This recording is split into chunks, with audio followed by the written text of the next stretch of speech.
"You're not exciting anymore." That's what she told me, sitting across from me at the kitchen table, her wine glass balanced delicately between her manicured fingers. 4 little words, spoken so casually you'd think she was commenting on the weather. Not shouted, not argued, not cried, just dropped into the air like a dirty napkin. I blinked at her, stunned by the simplicity of it. Not exciting anymore. Like I was an old TV show she'd grown tired of, something she'd once binge-watched but now flipped past for something newer, shinier. And the way she said it, the way she tilted her head like she was doing me a favor by being honest, hit me harder than if she'd screamed. "Not exciting?" I repeated, my voice quieter than I expected. She didn't flinch. She just sipped her wine and shrugged, eyes glazed over like she was already someplace else. "We've fallen into a routine. You work, I try, but I don't feel alive anymore. You don't make me feel alive anymore." Alive. That word sat in my chest like a stone. You know what I wanted to ask her? I wanted to ask if alive was what she felt when she was texting him under the table, grinning at her phone while I asked her how her day was. I wanted to ask if alive was what she felt when she rolled into bed smelling faintly of cologne that wasn't mine. I wanted to ask if alive was the thrill she got when she thought she was clever enough to juggle me and him without me noticing. But I didn't. Not yet. Instead, I sat back, folded my arms and stared at her. Because here's the thing about betrayal. It isn't always delivered in the form of a screaming match or a dramatic confession. Sometimes it slips out casually. 4 words over a glass of wine. And those words tell you more about the person in front of you than all the apologies and explanations they'll spew later. She thought I'd argue. She thought I'd beg. She thought I'd promise to spice things up, to book vacations, to buy lingerie, to reinvent myself to fit her idea of alive. But I didn't do any of that. Because in that moment, while she sat there sipping wine and dismantling me with a shrug, something clicked. She didn't want me to be exciting. She wanted me to be blind. And I realized I wasn't blind anymore. I had seen the signs, I'd smelled the cologne, I'd heard the late-night whispers in the bathroom, the excuses about friends and work dinners. I'd felt the shift in her touch, the way it wasn't mine anymore. Not really. I'd let myself ignore it, let myself drown in work and routine and silence. But 4 words snapped me out of it. Not exciting anymore. So I smiled. Just a small one, but it was enough to make her pause. "You want excitement?" I asked. She frowned. "That's not what I know," I interrupted softly, still smiling. "You're right. I'm not exciting anymore. But don't worry." I picked up my glass, toasted her with a calmness she didn't understand.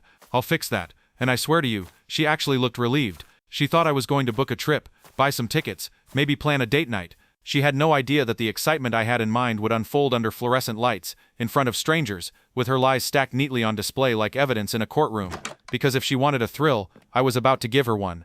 The next morning while she was in the shower, I opened her laptop. She wasn't as clever as she thought. Her passwords were recycled, the same birthday combination she'd used for years, and there it was, emails, messages, calendar entries that lined up perfectly with her errands, photos even. Him grinning, her grinning, their hands brushing across tables I had paid for, dinners charged to our joint account. I didn't rage. I didn't even cry. I screenshotted, printed, filed. One by one I built a case, meticulous as a lawyer, calm as a surgeon. She thought I was boring, predictable, but what she didn't know is that predictability makes for perfect planning. Over the next weeks I gathered everything. Credit card receipts, phone records, GPS logs from the car. Every lie she told, I cross-checked until the truth glowed in red ink. She thought she was clever, but clever people don't get sloppy. Comfortable people do. And she was very comfortable. She thought she had time. She thought she could drag this out, keep juggling, keep sipping her wine and tossing out lines about being bored. But excitement doesn't come from vacations or candlelit dinners. Excitement comes from the floor cracking open beneath your feet when you least expect it. I decided I would give her exactly that, and not in private. No, that would be too merciful. She liked drama, liked risk, liked the thrill of sneaking around, so I'd give her the real thing. A public performance. Her lies held up against her in the one place you can't charm or cry your way out of, the courthouse. Because if she thought I wasn't exciting anymore, she had no idea what it felt like to be introduced to the rush of public divorce court. And that decision, that quiet moment of resolve as she sang in the shower upstairs, was the first time in months I felt alive. The morning after she dropped those 4 words on me, "You're not exciting anymore," I sat in my car outside the office, hands gripping the steering wheel, and I realized I wasn't shaking. That surprised me. I thought betrayal would leave me trembling, wrecked, gasping for air. Instead I felt cold. Cold but clear. Clarity is a dangerous gift. Once you have it, you stop seeing things the way you want them to be, and you start seeing them for what they are. And what I saw was a woman who'd been writing me out of her story while rehearsing lines about boredom and routine. What I saw was a marriage that was no longer ours but hers, and hers with him. And what I knew deep in my bones was that the end wasn't going to be whispered over wine glasses in our kitchen. It was going to be spoken out loud, under oath, in a room where lies sound different because they echo. That day I began to prepare. The first thing I did was open a new account. Not for money, not yet. For evidence. A digital vault. encrypted, buried under layers of passwords she'd never guess. I filled it with screenshots, emails between them that dripped with pet names and plans, calendar invites marked as yoga that were really hotel check-ins. I pulled credit card statements highlighting every restaurant bill, every boutique hotel charge, every Uber ride that ended in neighborhoods she never once mentioned to me. I built a map, literally, a timeline on my computer with pins and lines, her lies on one side, the truth on the other, each lie linked to proof. She said she was at her sister's. Pin it. Sister's Instagram showed her home that night. Cross it. She said she was working late. GPS log showed her car parked at a hotel. Cross it. The board filled up until it looked like something out of a detective movie. It was obsessive maybe, but obsession has its place.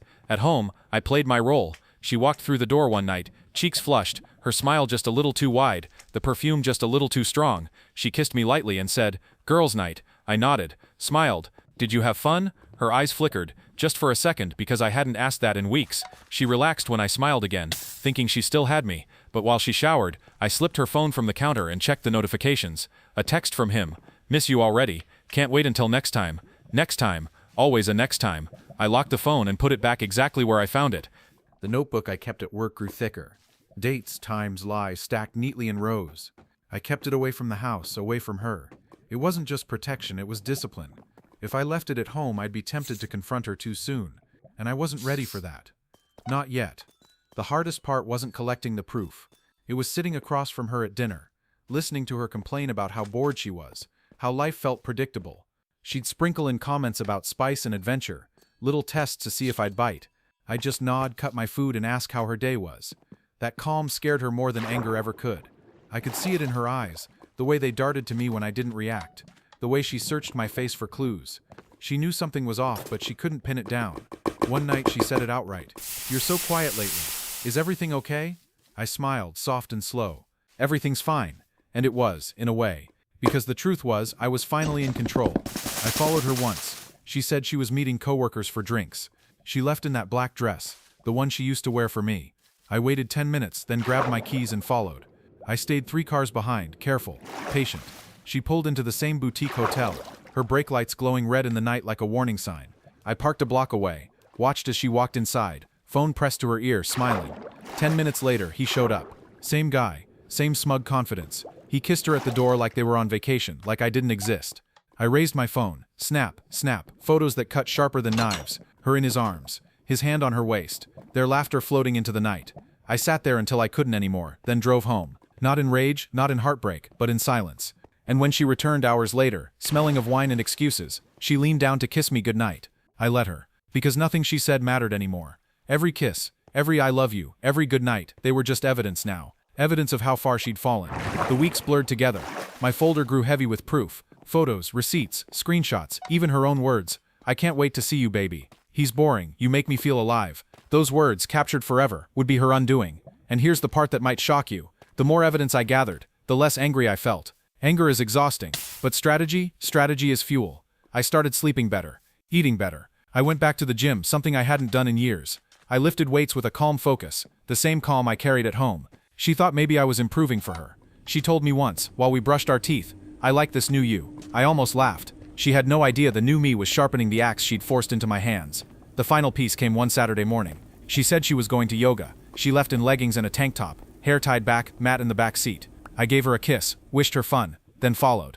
She didn't go to the studio. She didn't even slow down near it. She drove straight past and into his driveway. I parked down the street and waited. Hours. Watched her car stay there, watched the blinds stay shut. And when she finally came out, hair messy, leggings swapped for jeans, she tossed her yoga mat into the back seat like a prop from a bad play. That was the moment I knew the case was airtight. I had everything. The receipts, the photos, the timeline, her words, her lies. She wanted excitement? She was about to get it. Not in candlelight, not in whispered "I love yous," not in secret hotel rooms. She was about to get excitement under the harsh fluorescent lights of divorce court, with every secret held up for strangers to see. And the thrill she loved so much? The thrill of risk, of sneaking around, of almost getting caught. I was about to give her the biggest thrill of her life, the thrill of losing everything. The day of court felt like walking into a theater where I already knew the script, the cast, and the ending. She thought she was the director, the one who called the shots in our marriage. She thought she could improvise her way out with tears and excuses. But this wasn't her play anymore. This was mine. I woke up early that morning, earlier than I had in years. I brewed my coffee, shaved carefully, put on my best suit, the one she had once said made me look too serious. Serious was exactly what I wanted to look like. Serious, composed, untouchable. Because if there's one thing betrayal teaches you, it's that composure is power. She, on the other hand, arrived at the courthouse like someone stumbling onto stage without rehearsing her lines. Hair done, makeup thick, a red dress that screamed desperation. She wanted the jury, the judge, the room to see her as a woman worth saving, worth sympathizing with. But all I saw was someone who had spent so much time lying that she didn't realize how transparent she'd become. When she walked in and saw me, calm, collected, folder in hand, I swear her confidence cracked. Just for a second. But I caught it. She wasn't prepared for me to be ready. She thought she'd find a broken man, a begging man. Instead, she found someone sharper than she'd ever seen. The judge called the case, and we stood. My lawyer, who'd gone through every receipt, every screenshot, every hotel booking with me, leaned in and whispered, "She has no ground to stand on." And he was right. The first few minutes were procedural. Names, dates, acknowledgments. She shifted uncomfortably in her seat, glancing around at the strangers filling the room. Divorce court isn't private. It's public. Ordinary people waiting for their own cases sat there, watching, listening. She hated that. She thrived on secrecy, on shadows. Here, under the fluorescent lights, she had nowhere to hide. When it was time for me to speak, I didn't raise my voice. I didn't dramatize. I just laid it out. The timeline, the evidence, the receipts, the photos, her text messages, read aloud into the record. "You make me feel alive. He's not exciting anymore." Her face turned pale, then red, then pale again. I watched her fold in on herself as each piece of evidence stacked higher, the picture painted clearer. Every time she tried to shake her head, my lawyer slid another document across the table, another undeniable truth. At one point she whispered, "Please, stop," but the court doesn't stop for whispers. Her lawyer tried, of course. Tried to argue it was emotional infidelity, that the photos were out of context, that the texts were just words. But words matter when you write them down. Photos matter when you're half naked in a hotel parking lot. Receipts matter when your yoga class costs $289 for a boutique room in Champagne. The judge wasn't amused. When it was her turn to speak, she tried tears.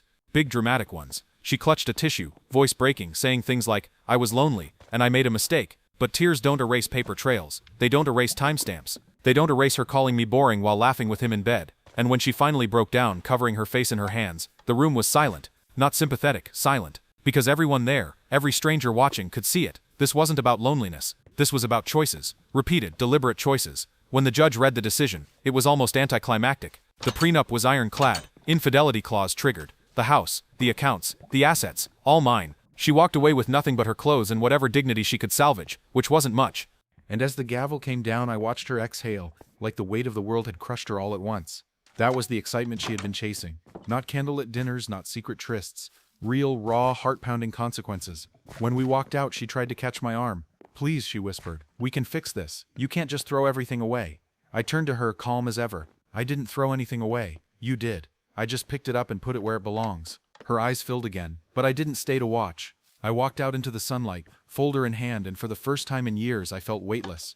The aftermath wasn't easy. People talked, of course. Friends took sides. Some whispered that I was too harsh, that everyone slips, but most saw it for what it was, a woman who thought she could juggle love and lies forever, and a man who finally said no. I rebuilt slowly. At first it was strange. The house was quiet without her footsteps, without her voice filling the rooms. But the silence wasn't heavy anymore. It was peaceful. I filled it with music, with old hobbies I'd abandoned, with the laughter of friends I hadn't seen in years because she always found excuses to keep them at a distance. And with each passing week I realized something. She was right about one thing. I wasn't exciting anymore. Not in the way she meant. Not in the shallow, fleeting way of hotel rooms and hidden texts. I had become something better. Because excitement fades, but truth lasts. And the truth was this. She wanted a thrill. I gave her one. Public, undeniable, unforgettable. The kind of thrill that doesn't end when the night does. The kind that lives in the echoes of a courtroom, in the whispers of strangers, in the papers that stripped her of everything she thought she could take from me. She'll remember that day every time she tries to call someone baby again. She'll remember the look on my face, not broken, not begging, but calm, patient, ready. And me, I'll remember the silence after the gavel fell.